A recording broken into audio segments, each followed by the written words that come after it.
I'm an SSS-level Omega. Let's put it this way, I could take on 10 alphas by myself. My pheromones alone could knock out a whole crowd, but my fiancé seems to only like soft, sweet Omegas, so I act fragile and helpless, clinging to him every day, calling him husband, asking for kisses, hugs, and to be comforted before I can fall asleep, to stay close to him. I enrolled in the ALE military academy. On the first day, during the placement test, I overheard some trash-talking alphas badmouthing my fiancé. I ripped into my mech suit on the spot and beat one of them until his nose was bruised and he couldn't even get up. Out of the corner of my eye, I saw my fiancé approaching, and I quickly dropped to the ground, legs weak, and said, "Husband, they're bullying me. Husband, hug me." Ugh, gross. Do these alphas not know how to control their pheromones? The smells were all mixed together, some even like pickled vegetables and rotten fish, making my temples throb. Everyone, tone down your pheromones. There's an Omega among the new students this year.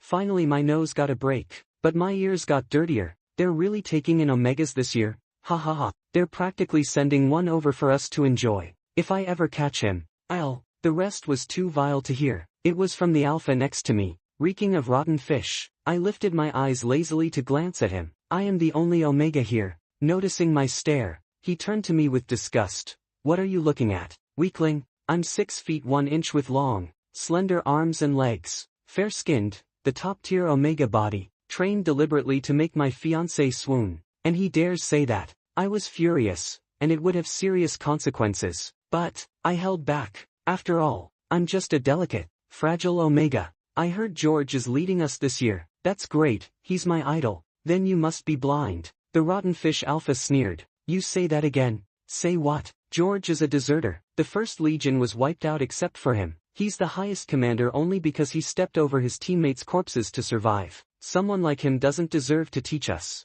Smack! The whole exam hall went silent. Dozens of eyes were fixed on me. You actually hit me? He exploded and charged, but I punched him in the stomach. He collapsed to the ground, groaning. I coldly glared at him. A scumbag like him doesn't even deserve to talk about George. He got up, eyes full of hatred. As he raised his hand, a silver mech climbed from his wristband and completely enveloped him. I flexed my wrist, sprinted toward him, hooked my fingers onto his shoulder, and tore down. Crack! Snap! I ripped off the mech's arm and wristband with my bare hands. The mech vanished instantly, and a piece of flesh tore off his arm, blood dripping from his fingers onto the exam floor. A wave of rotten fish pheromones hit me. I raised an eyebrow. Oops. I went a little too hard. What are you doing? The examiner shouted, walking over. He didn't say anything when the alpha insulted the general, and didn't stop when the mech was activated, but now he's scolding me. I stretched my hand backward. He covered his nose and mouth.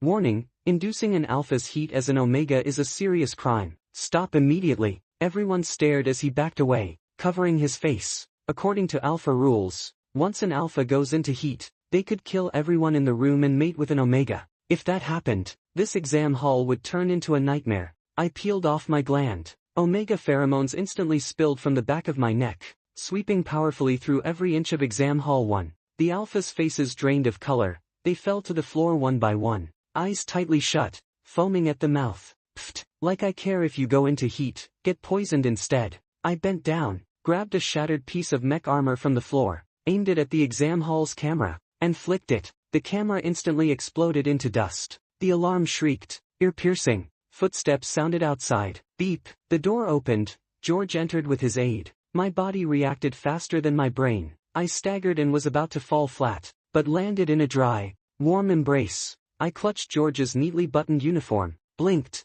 and a tear ran down my cheek. My voice trembled. Husband, they're bullying me. I'm so scared. I greedily absorbed George's pheromones, pressing my cheek against his neck. Too little. He's a disciplined, abstinent man, carrying the scent of a suppressant. So frustrating, I wanted to tear off his clothes, bite his gland, mark him, or be marked by him. I'm the Empire's only SSS-level Omega. I'm delicate, hard to manage, sickly, with underdeveloped glands. If my mental control falters, I could collapse. My pheromones are potent, even toxic, and my reproductive organs are defective. I can't bear children. There are more flaws, all of which I built into my public persona. All of it was to avoid an arranged marriage within the imperial family. I don't like anyone deciding my fate, so I deceived everyone. George, The general, he's the only one I want. I met George 5 years ago. As a child, my parents sent me to a backwater planet obsessed with tough love education. Before I turned 12, the only thing I did to survive was fight.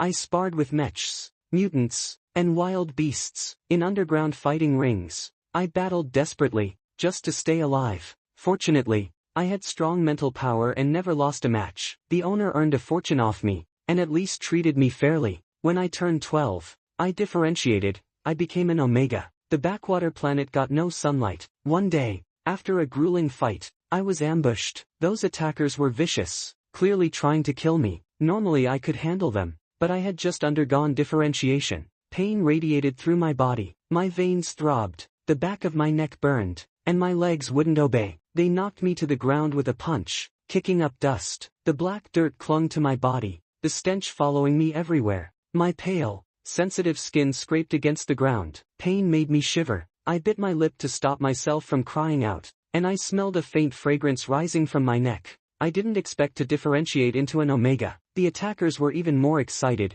He's an Omega. Boys, our trip wasn't wasted. Let's have some fun before he dies. This kid fights hard, got some real strength. I've never faced anyone like him. Overwhelming. Chaotic alpha pheromones hit me. My underdeveloped neck gland felt like it was tearing. With a rip, they tore my clothes, fingers tracing my back. I felt sick. Better to die than this. I reached for my neck gland. If I removed it mid-differentiation, my mental control would collapse. I'd go berserk, take them all down, then die. Not a bad deal. Bang! A gunshot rang out, and the world went quiet. Every one of those attackers was caught. I was gently lifted and held. I turned my head. He was in full uniform, handsome, radiating mature strength. He touched my forehead with concern. Hold on, I'll take you to the infirmary. George, he was a beam of light, breaking through the darkness of my world. He contacted my family. I hadn't even realized I still had one. They were wealthy. I was urgently summoned home,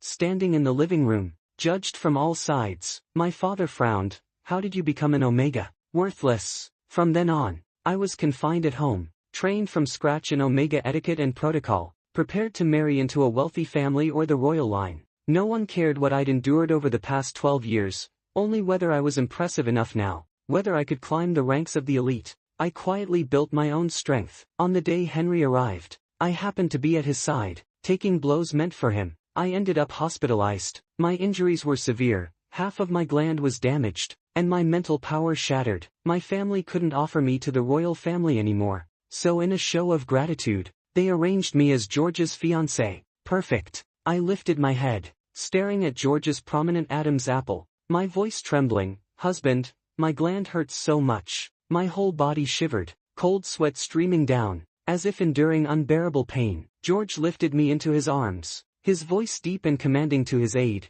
You stay here to handle things. I'll take him to the medical bay. The infirmary smelled faintly of disinfectant. I lay on the bed, hooked up to N4, clutching George's sleeve, my eyes red and glistening as I looked at him. My gaze made him flinch slightly, though it stirred a protective instinct in him. I knew I looked at my most vulnerable, and most appealing, when I did this. Years of practice in front of the mirror had honed this effect. It hurts, I whispered, a small sob escaping. Where does it hurt? He asked. I buried my head in the pillow. My gland, it hurts. He hesitated, then said, let me see, lifting the collar of my shirt. The warmth of his touch made me shiver uncontrollably. I gripped his arm, clutching the fabric of his uniform until it wrinkled. Because of my previous injury, I was allergic to the standard suppressants on the market. Even the pheromone-blocking patches I used were custom-made. Husband, it feels so uncomfortable, I whimpered pitifully. I seemed unable to hold back my tears any longer. Can you give me a little of your pheromones? Just a little? His eyes darkened,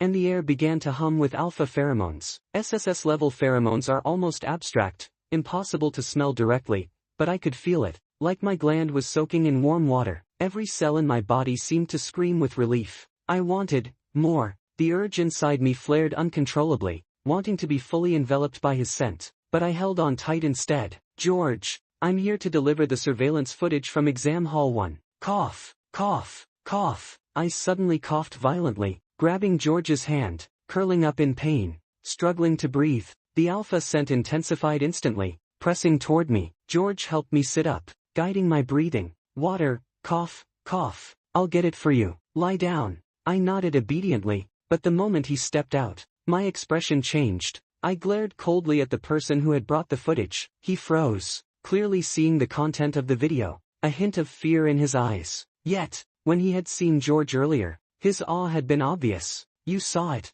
right? He insulted George. Do you think George is a deserter? No. His face panicked as he quickly shook his head. No way, he's a hero of the Empire. I'm George's fiancé. I couldn't let it slide, so I taught him a lesson. He got a minor injury. Do you think I was in the right? He swallowed nervously. Yes. If he talks like that about George, and even the Empire's exam supervisors do nothing, wouldn't that dishearten the general? Do you think he still needs to see the surveillance video? No. I nodded, scrutinizing him. After a moment, he found an excuse and left. I breathed a sigh of relief. Henry had said his brother liked soft, sweet Omegas. I had hidden myself well all along. I couldn't let a single surveillance video expose me. When George returned with the water, he glanced toward the door, then focused on me first. He carefully assessed my condition. How are you feeling now? Thank you, husband. Much better. He paused, then said calmly, Jacob, at school, you should address me as general, or teacher.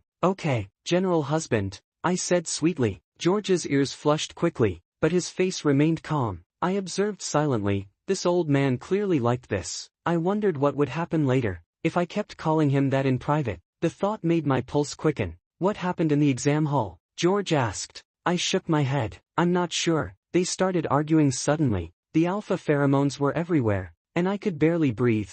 Someone even said horrible things. George's expression darkened immediately. He stroked my head gently. Don't think about it anymore. Rest well. I held his hand tightly and closed my eyes. Alpha pheromones enveloped me gently, and I drifted into a comfortable sleep. When I woke again, George sat at the edge of the bed, focused on his light brain device. I moved slightly, and he looked up. Hungry? I nodded and whimpered playfully, Husband, I want to go for a walk. Okay. George had never denied my requests. Henry had said he genuinely liked me, but I still felt nervous. The me he saw wasn't the real me. George was like mist in my hands, intangible, unreachable, and unreal. But that didn't stop me from moving forward for our relationship. I got into classes smoothly, but in the orange hallways lit by the sunset, I would secretly tug on George's sleeve, looking pitiful. General husband, my gland hurts. Can you give me just a little of your pheromones? The illness was something I had invented myself. When it acted up, it made me sweat, my face pale, and my legs too weak to stand. It was easy to trigger, just a shallow application of pheromones to the gland. The first time I didn't control it well. It was overwhelming, but after practicing in front of the mirror a few times, I got the timing right. The remedy was just as simple. When my pheromones were chaotic, George's scent, through hand-holding, hugs, kisses, or marking, would restore balance. No matter how you looked at it, I came out ahead. But this abstinent old man could only comfort me with hugs. His clothes always smelled of blockers, and I often wanted to tear them off. In an empty classroom, curled up in his arms, the discomfort sometimes made me act on impulse. I'd lift my head to nuzzle his lips. Each time, he would turn slightly to avoid it, his Adam's apple moving as he swallowed. I didn't know if he truly liked me, but I enjoyed these secret, thrilling moments. A month later, the troublesome alpha was discharged and also entered Class A. Each time he saw me, he walked around me.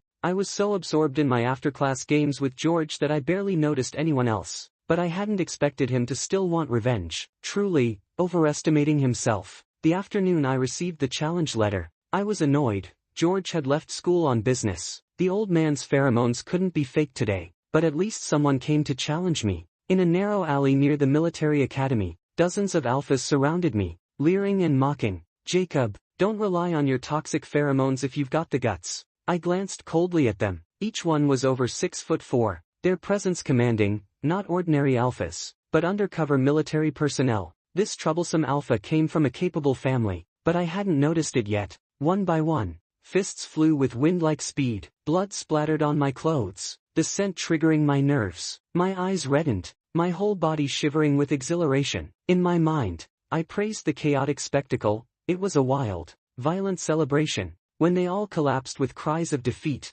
I stretched and shook the blood from my hands, curling my lips in a small, satisfied smile. A bunch of trash. Not even one of you could defeat an Omega. I turned, and saw George standing at the alley's entrance, staring for who knows how long. My mind went blank. I was about to collapse as if weak, but stopped. Pretending to be hurt felt wrong. Blood was everywhere. Those alphas were screaming in agony. Pretending to be pitiful was inappropriate too. They were worse off. So I ran. Fast. Jumped over walls. And somehow, George saw it. This was bad. I hid under the covers. Panicked. Missing class without permission. I didn't know how to face George. He must be angry. After all, I had deceived him for so long. I was frustrated, unable to focus. My mind was blank. I replayed George's figure over and over, frame by frame, trying to recall his expression that night, but it was too dark to see clearly. My fingers tapped on the light brain device, and I opened Henry's chat window. What do I do after tricking George?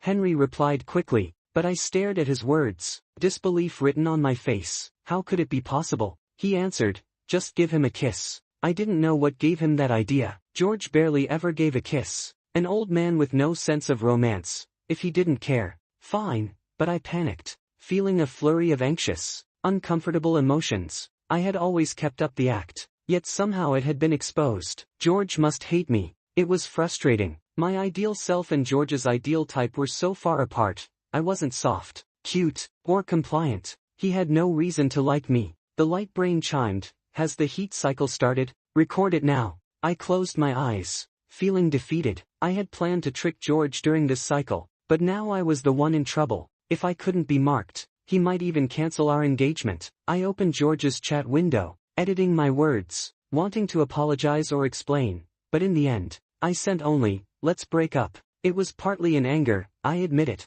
I was annoyed at myself. I couldn't seduce George. I looked obedient and handsome, yet he didn't seem to appreciate it. I threw on black clothes, a hood, and went out to buy Omega suppressants. Regular suppressants didn't work well for me. I bought 10 at once. On my way home, I passed George's private villa. I hesitated, came back, lingered at the gate for a long time, then gritted my teeth, pocketed the suppressants, and scaled the wall. After all, I'd been teasing him for so long. Borrowing one of his coats wasn't too much. As soon as I got up, I came face to face with someone. Startled, I kicked instinctively. It blinked, looking puzzled. Young master, are you hurt? Why not use the door? It was George's robot butler, Xiao Guai. I ignored it and went straight to George's bedroom. I opened his wardrobe, sniffed each piece, and finally chose a coat with the strongest pheromone scent. Hugging it, I slipped out of the bedroom. Xiao Guai followed persistently. Young master, what should we have for dinner? I can prepare it. I ignored him, clutching the coat as I scaled the wall. Xiao Guai scratched its head and returned to the living room. Heat cycles are difficult for every Omega. I was no exception. My body burned unusually, and my gland at the back of my neck swelled like a ripe cherry. I panted, clutching the coat, inhaling its scent desperately. It wasn't enough. My craving for George's pheromones far exceeded anything I imagined. I buried myself in his coat, discomfort making my eyes red and hands tremble. I couldn't even hold the suppressants properly, let alone inject them. I opened them and took them orally. It was bitter, making my face scrunch in pain. There was still too little pheromone on the coat. My body grew hotter. I opened his coat, curled inside as if he were holding me, but the discomfort was almost unbearable. This heat cycle would take a while to recover from. Suddenly, the door opened. I blinked through the foggy air, seeing only a tall, blurred silhouette. It seemed, George. Impossible. Was it a hallucination? He hesitated briefly, then stepped forward and lifted me into his arms. I pressed against his neck, the familiar alpha presence washing over me. My body softened, relief flooding in, but my eyes stung. Tears flowed uncontrollably. George seemed to sigh and whispered by my ear, "Don't cry, Jacob." I still felt wronged. Why couldn't I grow into the person George liked? Tears streaming, I reached for his lips. Just as mine were about to touch his, he blocked me with his hand. Through my tear-filled eyes, I saw confusion on his face. He whispered an apology, then applied a mild, temporary mark to the back of my neck, biting gently. It was the temporary mark I had longed for. When I woke up, I was in a private hospital. Henry, wearing a white coat, stood by the bed watching me. My first instinct was to look for George, but he wasn't there. I lowered my eyes and touched the back of my neck. My gland was swollen, marked with a tooth imprint. My brother went to the doctor's office. Henry said, looking at me, "Little sister-in-law, what did you lie to him about? Was it serious enough to need sacrifice?" And no, it's just the heat cycle. I could feel George's temporary mark, but nothing else had happened. I pouted. He really didn't like me. Not surprising, we were far from each other's ideal types. You really went too far, drinking the suppressants, and so many of them. I should be okay, right? I said weakly. No problem. He smiled. Just a stomach wash. Little sister-in-law. You're not afraid, right? I turned pale. Afraid? Of course I was. I hated the feeling of my stomach rebelling. When I was a kid, punches to the stomach during training made me vomit everywhere. I'd hated that sensation ever since. Stop scaring him. George came over and glanced at Henry. Henry smirked and winked at me as he left, muttering, "Really? A wife like this? Someone must cherish her." I was embarrassed beyond words, unsure how to face George. My past misdeeds made me fear he hated me. George returned with some test results, placing them in the bedside cabinet. The doctor says it's nothing serious. Once the fever subsides, you can leave. I nodded. Okay, thank you. George paused with his hand on the drawer, then set it down calmly and sat beside me. About yesterday's temporary mark, I hurriedly interrupted. I know, you only did it to help me, nothing else. The more I spoke, the quieter my voice became, fingers gripping the sheet tightly. George didn't like me, and I couldn't make him uncomfortable. After a long pause, he said, he started. I interrupted again. Let's just stay brothers. He looked at me silently, his expression unreadable, deep. I was too afraid he'd hate me, so I forced a smile. I'm sorry for lying before. I'm not obedient, not the type you like. As for our engagement, I deceived you first. So it's void. Please don't hate me. I won't hate you, George said, and thanks for helping with Henry. It was Henry's graduation trip. Their family was full of geniuses. 20-year-old Henry had already graduated from the Imperial Medical Academy. He'd gotten into trouble with some people, and when I arrived, the situation was intense. To prevent leaving a bad impression on George and avoid royal entanglements, I had to protect him physically. I forced a bitter smile. George had never liked me. Even if I deceived him, he wouldn't hate me, just because I saved Henry. Not hate, frustrating. I sighed inwardly. George suddenly touched my forehead. He stood up. The fever's down. I'll handle your discharge. I took that coat. Don't forget your classes. Since you got in, take it seriously. I lowered my head and whispered, okay. Going to school wasn't bad. At least I could see George. Even standing there doing nothing was a pleasure to watch. Mecha studies were dull and tedious. But George would show us his machines. His mecha, Dark Star, was silver gray and undefeated, practically a god of the Empire. Every time it appeared, the whole room erupted in cheers. I was no exception. I liked George not only because he saved me and was gentle and mature, but because he was strong. So strong the entire Empire relied on him. I admired strength and wanted to be the strongest man in the Empire. After breaking up with George, I had no excuse to linger near him. Every sight of him made my heart itch. That troublesome alpha had been expelled, and most classmates avoided me, but a few reckless ones still tried to provoke me. On the desk, there were daily heart-shaped meals. Even during team exercises, he always gravitated toward me. I didn't like his mint-scented alpha pheromones, but I didn't hate them either. There were team assignments, no need to push anyone away. His blatant favoritism was obvious. Even George noticed. Eyes always on us. George was usually calm and composed. Student romances didn't concern him, but he cared. Did that mean he actually cared about me? One night after school, I hurried around a stairwell corner and bumped into George. The pink envelope in my hand fell at his feet. He froze, picked it up, and asked, "What's this?" My face flushed instantly. I snatched the letter back. George frowned. Students should prioritize their studies. I blinked, but I'm an adult now. I left immediately. A few steps down, urgent footsteps approached. Suddenly, a strong arm wrapped around my waist, a broad chest pressed to my back. I felt his heartbeat thumping through the thin fabric. I couldn't help but smile slightly. George steadied me. "You're still young.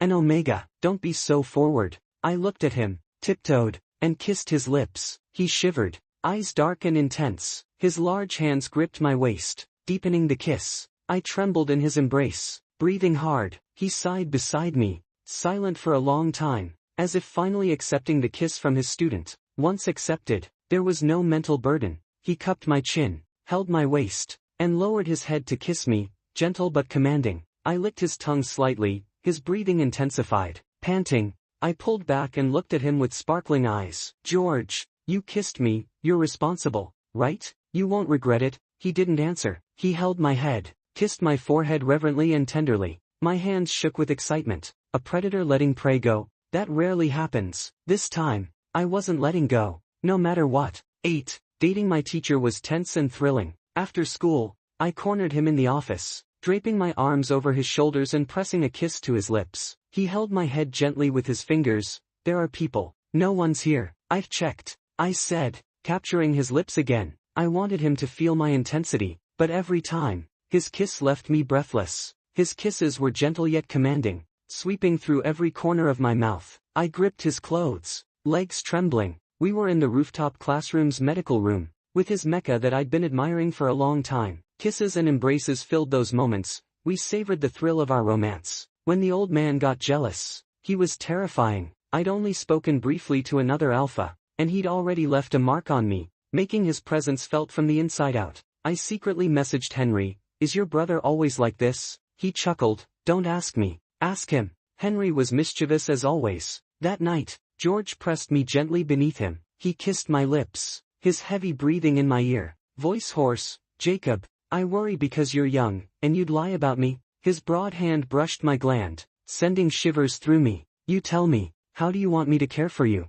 That night, I felt completely exposed, yet strangely safe. The old man had his quirks. He always cared about my age. I was 18. He was 32. He said even kissing me felt like he was taking advantage of me, let alone marking or bonding. Honestly, this ancient relic of a man was mine now. If I teased him about his age, he might actually break inside. 9. When the imperial family requested battle again, George refused, citing our recent marriage. In retaliation, they kidnapped me to force him to fight. George gave in, but the family repeated their tactics. Just as he was about to defeat the insectoid forces, they cut off his energy supply and communications. They were forced to land on the scrap planet. This time was different. Last time, everyone but George had died. This time, he had prepared, saving everyone. The imperial family feared the elite of the noble houses. If they dared act like this, it wasn't surprising that the nobles seemed disloyal. They had reason to protect their own. Coordinating with allies,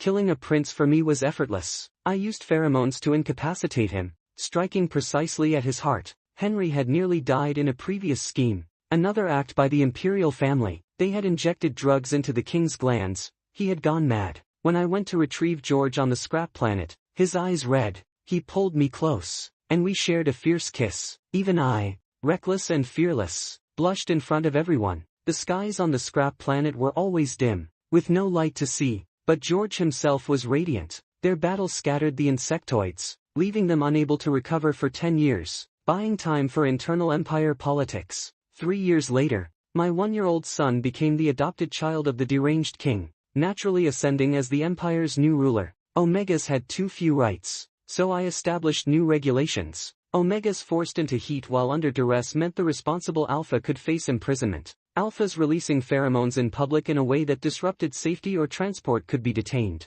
The Imperial Academy no longer admitted students based on gender. Any alpha, beta, or omega with excellent grades could study the Empire's core technologies. Omegas could request divorce, and removing marks was affordable, with minimal side effects. The people flourished. Everything moved toward a better future. 10. George and I had cleared every obstacle in the Empire. Once our son ascended, George and I finally had some peace. We spent our days playing childish games. The fierceness of my teasing matched the intensity of his reactions. He couldn't get too worked up, or he'd end up exhausted. George side story. My fiancé was fragile and beautiful, always looking like a delicate little rabbit whenever he acted shy or asked for my attention. I liked little rabbits, especially when his eyes were red and he sought my presence. I loved those moments the most. He was truly adorable and comforting. Because of past injuries, I had been assigned as a mentor at the Imperial Academy. He, an Omega, had managed to enter the top A-class school, a feat that required incredible effort. I didn't dare pry too deeply, afraid that my already fragile heart would lose control.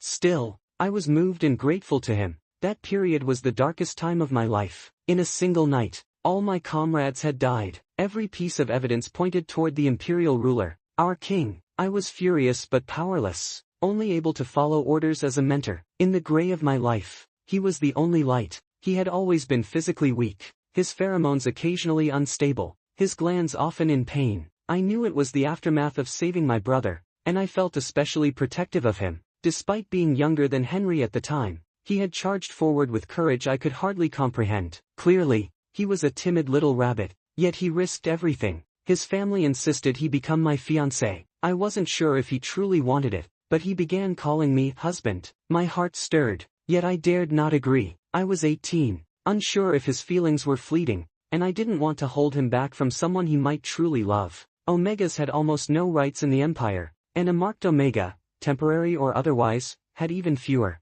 I had calculated everything, except that he would be such a fierce little rabbit. The day I tracked him to the alley, I was shocked. I thought he was in trouble, but instead, I saw him standing proud amidst chaos, covered in blood, eyes fierce. He spotted me and ran, vaulting over the walls, leaving a trail of defeated alphas behind. I recognized a few colleagues among them, gave brief reprimands, and sent them off for punishment. Back at the academy, I was distracted and restless. He had lied to me, but he didn't need to. Why did he? There was only one reason. He liked me enough to restrain his nature just to please me. I was happy, until I suddenly received his message, "Let's break up." In that instant, my heart dropped to the depths. The feeling of being misled was unbearable. Perhaps he really was only playing. I slumped back into my office, only to receive a video from the little housekeeper. My little rabbit was holding my coat and running off. Stealing clothing, this was entirely within his capabilities. Finally,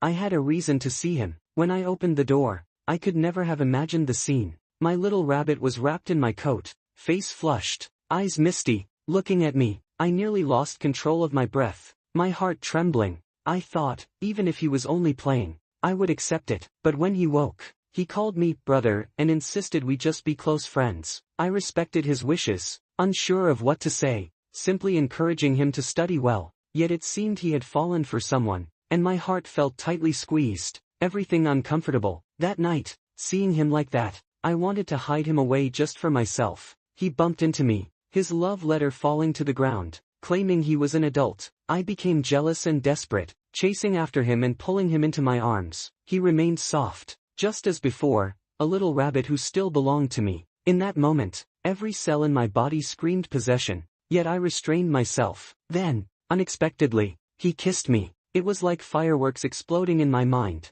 This time, I would never let go. First come, first serve. Since I came first, he could only be mine. No one else could take him.